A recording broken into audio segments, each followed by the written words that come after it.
Existe-t-il un guide pour l'âme après qu'elle quitte le corps?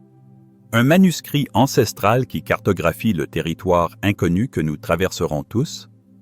Depuis des millénaires, les traditions ésotériques du monde entier ont tenté de percer le mystère de ce qui nous attend au-delà du voile de la mort. Parmi ces enseignements, il existe un texte particulièrement fascinant, connu de peu, qui détaille avec une précision étonnante les 31 premiers jours du voyage post-mortem de l'âme. Ce texte, préservé dans les traditions hermétiques et transmis de maître à disciple à travers les âges, offre une cartographie précieuse de ce territoire que chacun de nous explorera un jour. Aujourd'hui, nous lèverons le voile sur ces connaissances anciennes, non pas pour susciter la peur, mais pour illuminer ce passage essentiel de notre existence éternelle.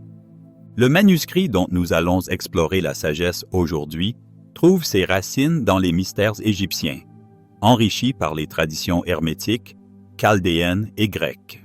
Contrairement au livre des morts égyptien ou au Bardo Todol tibétain, plus largement connu, ce texte se concentre spécifiquement sur les 31 jours qui suivent immédiatement la séparation de l'âme et du corps, offrant des descriptions détaillées des expériences, défis et opportunités qui caractérisent cette phase cruciale de transition.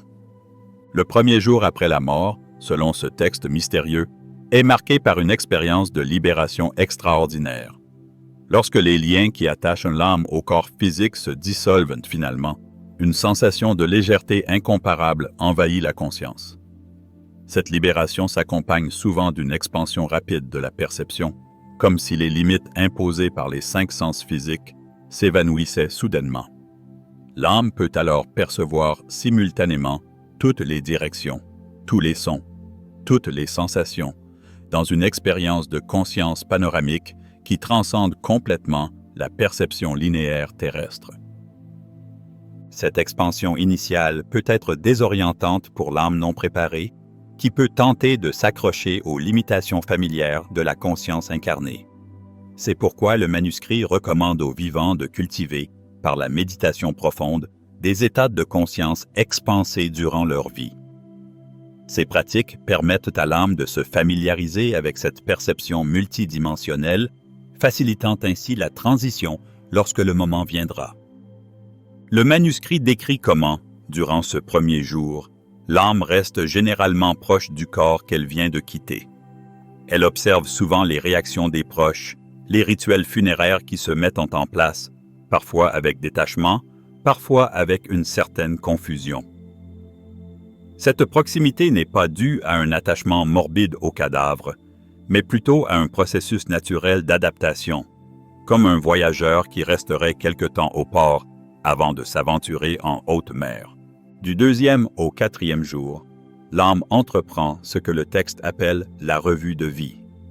Contrairement à l'éclair de souvenir que rapporte une certaine personne ayant vécu une expérience de mort imminente, cette revue est minutieuse et complète. L'âme ne se contente pas de revivre les événements de sa vie passée chronologiquement, mais les expérimente simultanément dans leur totalité, percevant non seulement ses propres actions et émotions, mais également leur impact sur tous les êtres avec lesquels elle a interagi. Le manuscrit précise que cette revue n'est pas guidée par un jugement externe, mais par la lumière de la vérité qui émane de l'âme elle-même. Chaque pensée, parole et action est baignée dans cette clarté impitoyable qui révèle leur nature véritable. Les actes de compassion et d'amour authentique apparaissent comme des joyaux lumineux dans la tapisserie de l'existence, tandis que les actions motivées par l'égoïsme, la peur ou la malveillance se montrent dans leur nudité véritable, sans les justifications que le mental leur avait attribuées durant la vie. Ce processus n'est pas punitif, mais purificateur. Il permet à l'âme de distiller l'essence de ses expériences terrestres, d'en extraire la sagesse et de se libérer du fardeau des attachements, regrets et illusions qui pourraient entraver son voyage ultérieur. Le texte suggère que cette revue est facilitée par des guides spirituels qui ne jugent pas, mais assistent l'âme dans ce bilan existentiel, l'aidant à reconnaître les leçons cachées derrière chaque expérience, même les plus douloureuses. Les 5e et 6e jours sont décrits comme une période de désengagement énergétique, où les derniers liens avec la dimension terrestre commencent à se dissoudre naturellement. Durant cette phase, l'âme se détache progressivement de son identification avec sa personnalité terrestre et ses rôles sociaux. L'identité construite autour du nom, de la profession, des titres et des possessions se révèle comme un vêtement temporaire qui n'est plus nécessaire pour le voyage à venir. Ce désengagement concerne également les liens émotionnels excessifs. Le manuscrit précise que l'amour véritable persiste au-delà de la mort, mais que les attachements possessifs, les dépendances affectives et les relations basées sur la peur doivent être transmutés. L'âme apprend à aimer d'une manière plus universelle et inconditionnelle, se libérant des attentes et des besoins qui caractérisaient ses relations terrestres. Cette phase peut être particulièrement difficile pour les âmes fortement identifiées à leur rôle social ou à leur possession matérielle. Le texte recommande aux vivants de pratiquer régulièrement le détachement et la simplicité durant leur vie terrestre, non pas comme un rejet du monde, mais comme une préparation à cette transition inévitable. La pratique du non-attachement devient ainsi une forme de sagesse pratique qui facilite non seulement la vie présente, mais également le passage post-mortem. Du 7e au 9e jour, l'âme traverse ce que le manuscrit nomme « les voiles de l'illusion ». Durant cette phase, elle rencontre des projections de ses croyances, attentes et peurs concernant l'au-delà. Une âme imprégnée de croyances religieuses spécifiques pourra vivre des expériences correspondant à sa cosmologie particulière, paradis, enfer, purgatoire, halls des ancêtres ou toute autre conception de l'après-vie. Le texte précise que ces expériences, bien que subjectives, ne sont pas de simples hallucinations. Elles représentent des réalités intermédiaires créées par la conscience collective humaine et alimentées par des millénaires de pensées, émotions et croyances. Ces royaumes existent dans ce que les hermétistes appellent le plan astral, qui répond et donne forme aux énergies mentales et émotionnelles. L'âme éclairée reconnaît la nature conditionnée de ces royaumes et ne s'y attache pas, comprenant qu'ils ne représentent pas la réalité ultime, mais des stations de passage. Le manuscrit enseigne que l'âme peut transcender ses illusions en maintenant une conscience claire et en se rappelant sa nature essentielle qui transcende toute forme et toute limitation. Les 10e et 11e jours marquent la rencontre avec ce que le texte appelle les gardiens du seuil. Ces entités ne sont pas des juges externes, mais des aspects de la conscience universelle qui reflètent à l'âme ses propres qualités non résolues. Chaque gardien représente un aspect particulier de l'évolution spirituelle que l'âme doit confronter et intégrer pour pouvoir progresser. Ces gardiens peuvent apparaître sous des formes terrifiantes pour l'âme non préparée, reflétant ses peurs les plus profondes. Le manuscrit enseigne cependant que ces manifestations ne cherchent pas à punir l'âme, mais à l'aider à reconnaître et à transmuter ses énergies non résolues.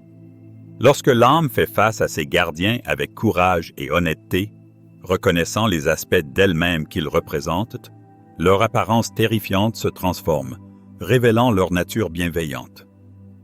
Le texte recommande aux vivants de pratiquer la confrontation consciente avec leur ombre durant leur vie terrestre.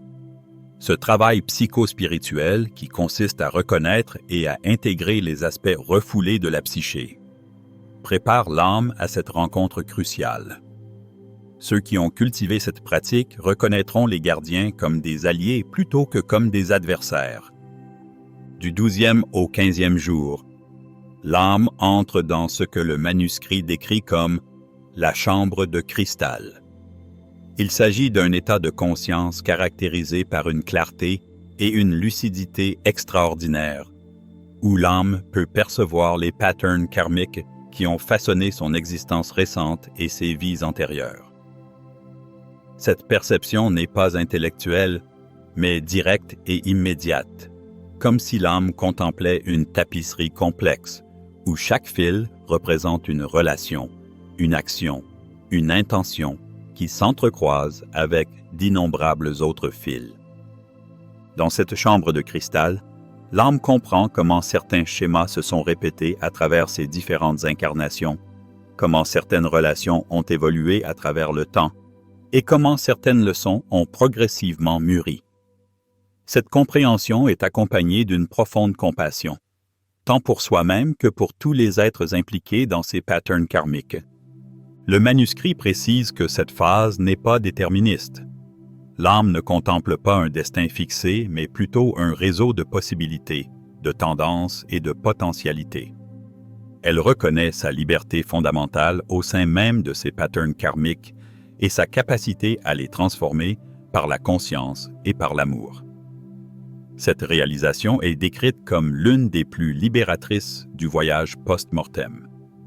Les 16e et 17e jours sont consacrés à ce que le texte appelle l'absorption de l'essence. Durant cette phase, l'âme intègre et assimile la quintessence de ses expériences terrestres, distillant la sagesse acquise à travers les joies et les souffrances de sa vie récente. Cette sagesse ne se présente pas sous forme de concepts intellectuels, mais comme une compréhension directe qui devient partie intégrante de la substance même de l'âme. Le manuscrit compare ce processus à la digestion, où le corps extrait les nutriments essentiels des aliments et les intègre à ses tissus. De même, l'âme extrait l'essence spirituelle de ses expériences et l'incorpore à sa nature profonde. Ce qui ne peut être assimilé, les attachements excessifs, les identifications limitatives, les émotions non transmutées, est naturellement relâché, comme le corps élimine ce qu'il ne peut utiliser. Cette phase est décrite comme particulièrement nourrissante et régénératrice. L'âme éprouve une gratitude profonde pour toutes les expériences vécues, reconnaissant comment même les plus douloureuses ont contribué à son évolution. Le texte suggère que cette gratitude transforme les expériences passées, transmutant rétroactivement leur énergie et guérissant les mémoires douloureuses qui y sont associées. Du 18e au 20e jour, l'âme rencontre ce que le manuscrit nomme le conclave des maîtres. Il s'agit d'une communion avec des consciences élevées qui ont transcendé le cycle des incarnations et qui assistent les âmes dans leur évolution. Ces maîtres ne se présentent pas nécessairement sous une forme anthropomorphique, mais plutôt comme des présences de pure conscience, de sagesse et d'amour inconditionnel. Cette rencontre n'est pas hiérarchique mais fraternelle. Les maîtres reconnaissent en chaque âme une expression unique de la conscience divine, indépendamment de son niveau d'évolution apparent. Ils offrent guidance et clarification, non pas comme une autorité externe, mais comme un rappel de la sagesse que l'âme porte déjà en elle-même. Le manuscrit explique que cette rencontre peut prendre différentes formes selon les affinités spirituelles de l'âme. Une âme ayant suivi une voie bouddhiste pourra rencontrer des bodhisattvas. Une âme de tradition chrétienne pourra communier avec des saints ou le Christ. Une âme hermétiste pourra rencontrer les maîtres de cette tradition. Ces différentes manifestations sont décrites comme des expressions culturelles d'une même réalité spirituelle fondamentale, adaptée à la compréhension particulière de chaque âme. Les 21e et 22e jours sont consacrés à l'harmonisation cosmique. Durant cette phase, l'âme s'aligne avec les rythmes et les lois universelles qui gouvernent la création. Elle perçoit directement comment ces lois, que les hermétistes appellent les principes universels, opèrent à tous les niveaux de manifestation, du macrocosme au microcosme. Le manuscrit décrit comment l'âme comprend expérientiellement le principe de correspondance. Ce qui est en haut est comme ce qui est en bas. Le principe de vibration. Rien ne repose, tout bouge, tout vibre. Le principe de polarité. Tout est double, tout a ses pôles. Et les autres lois hermétiques.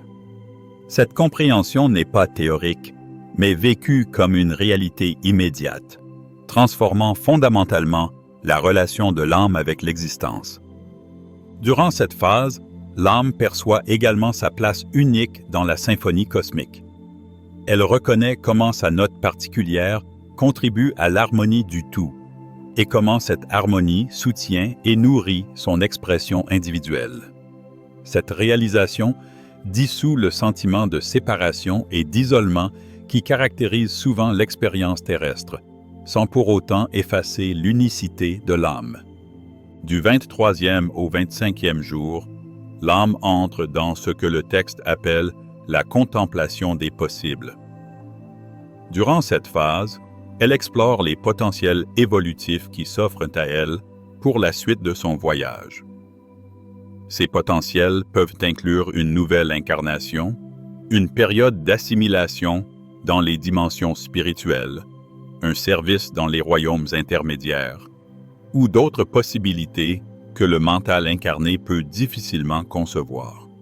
Cette contemplation n'est pas une décision mentale calculée, mais une résonance intuitive avec les potentialités qui correspondent le mieux à l'évolution actuelle de l'âme. Le manuscrit compare ce processus à la façon dont une plante s'oriente naturellement vers la lumière, ou dont l'eau trouve son chemin vers l'océan.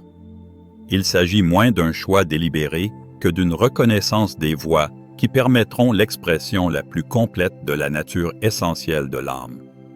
Le texte précise que cette phase n'est pas isolée, mais guidée. L'âme reçoit la sagesse de ses guides et des maîtres rencontrés précédemment, ainsi que celle d'autres âmes avec lesquelles elle partage des liens karmiques. Ces influences ne sont pas contraignantes, mais éclairantes, aidant l'âme à percevoir les implications de chaque voie potentielle. Les 26e et 27e jours sont consacrés à ce que le manuscrit nomme la communion avec les royaumes. Durant cette phase, l'âme entre en résonance avec les différentes dimensions de la réalité, des plus denses aux plus subtiles. Elle communique avec les intelligences qui habitent ces royaumes, élémentaux, dévas, êtres angéliques, et d'innombrables autres formes de conscience que le langage humain peine à décrire. Cette communion n'est pas une simple observation, mais un véritable échange. L'âme partage la sagesse unique acquise à travers son expérience terrestre, contribuant ainsi à l'évolution collective de la conscience universelle. En retour, elle reçoit les perspectives et les compréhensions particulières à chaque royaume, enrichissant sa propre vision de la réalité. Le texte explique que cette phase permet à l'âme de reconnaître la continuité fondamentale entre tous les niveaux d'existence. Les apparentes divisions entre matière et esprit, entre visible et invisible, entre manifesté et non manifesté, se révèlent comme des distinctions de degrés plutôt que de nature. L'âme perçoit comment l'univers entier forme un continuum ininterrompu d'expression de la conscience divine. Du 28e au 30e jour, l'âme entre dans ce que le manuscrit appelle la chambre du feu transmutateur. Il s'agit d'une immersion dans l'énergie purificatrice de l'amour divin qui consume tout ce qui n'est pas en harmonie avec la nature essentielle de l'âme. Ce feu n'est pas punitif mais transformateur, comparable au feu alchimique qui transmute le plomb en or. Durant cette phase, les dernières identifications limitatives, les attachements résiduels et les illusions subtiles sont consumées, révélant la nature immortelle, indestructible de l'âme. Ce processus peut être vécu comme intensément purificateur, mais le manuscrit précise qu'il n'est jamais plus intense que ce que l'âme peut supporter à son niveau d'évolution actuel.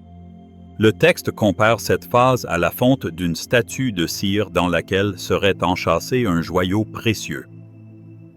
La cire, représentant les structures temporaires de l'ego, fond dans ce feu d'amour, révélant le joyau indestructible de la conscience divine que l'âme a toujours été essentiellement. Cette réalisation est décrite comme la reconnaissance la plus libératrice du voyage post-mortem.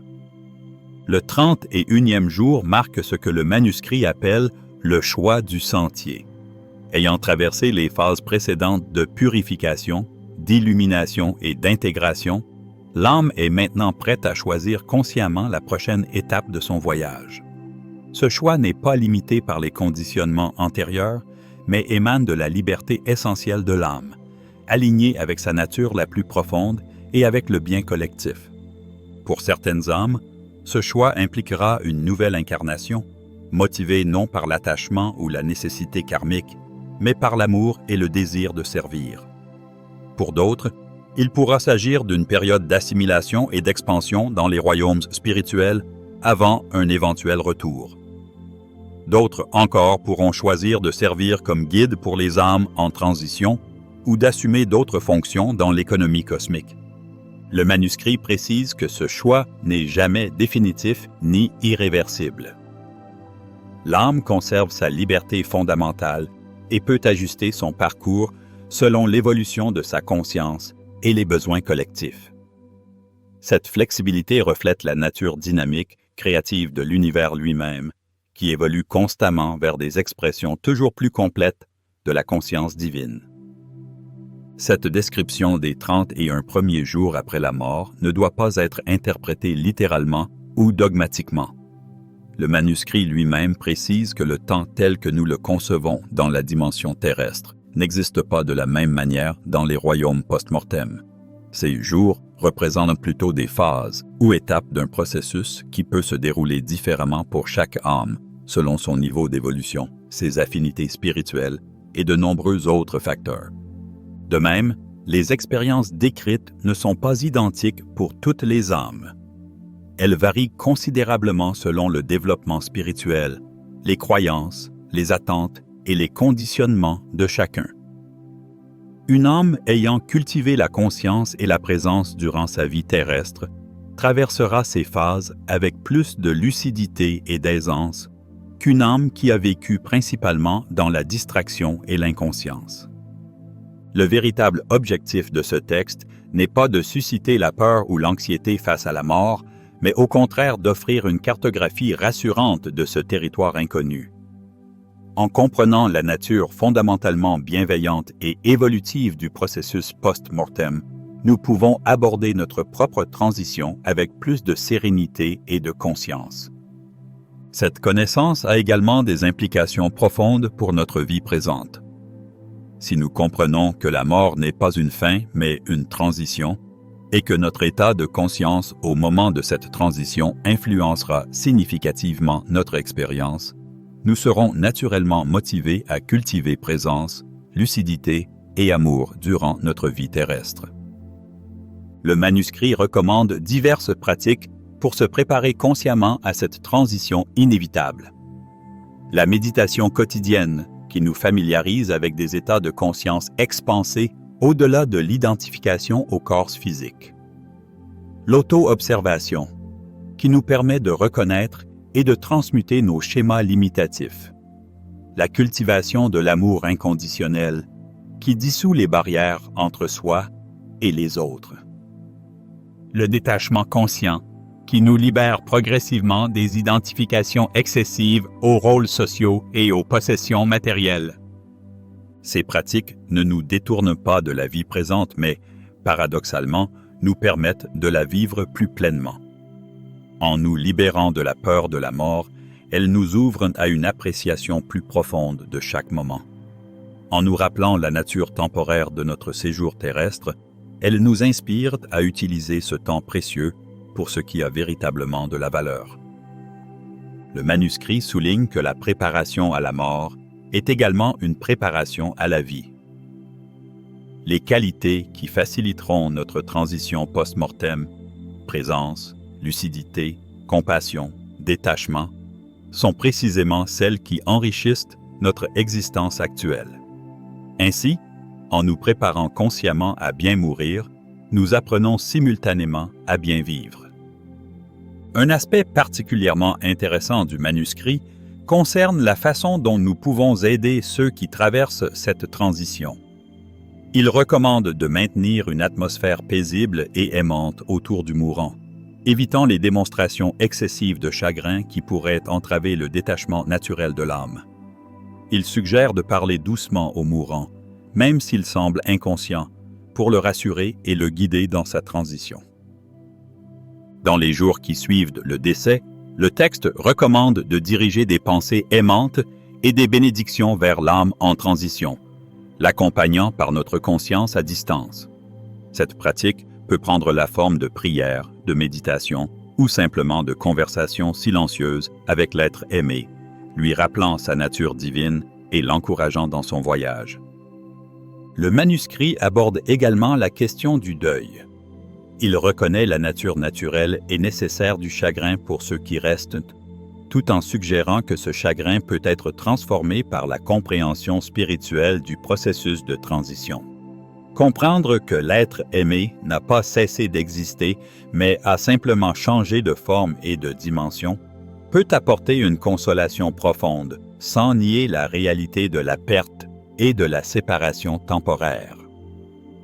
Cette sagesse ancienne concernant les 30 et un premier jour après la mort nous invite à une vision plus vaste et plus lumineuse de l'existence. Elle nous rappelle que nous sommes bien plus que notre corps physique et notre personnalité temporaire.